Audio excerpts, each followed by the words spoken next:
comando Miami Bibbo che va davanti senza spendere granché. C'è poi Ontarios lungo i birilli, anche il numero 3 di Nostalgico Polare. L'errore dietro nelle retrovie da parte di Once di G Falco, quindi è al comando. E ora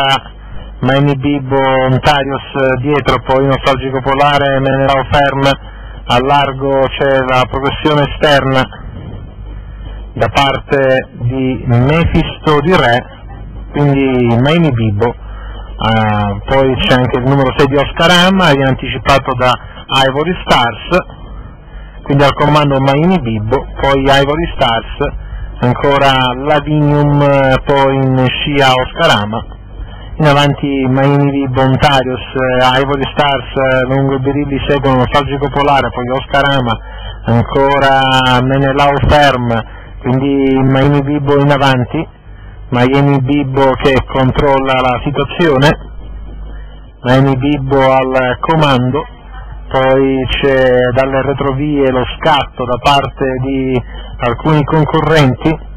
quindi c'è anche l'oggetto M che viene via, intanto Ivory Stars alle prese con la battistrada Miami Bibbo, quindi in avanti Miami Bibbo ancora Ivory Stars,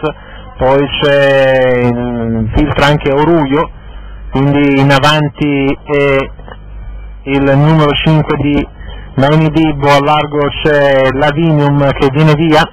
cerca l'aggancio in avanti proprio Lavinium, in avanti sempre e comunque è Miami Bibbo, Lavinium che va a cerca di Miami Bibbo, Ontarios a largo anche il numero 13 di Uscire d'Italia, Lavinium che attacca a fondo Miami Bibbo, quindi Lavinium che passa in zona traguardo e viene a vincere facilmente Lavinium nei confronti del numero 5 di Miami Bibbo, al terzo posto il numero 13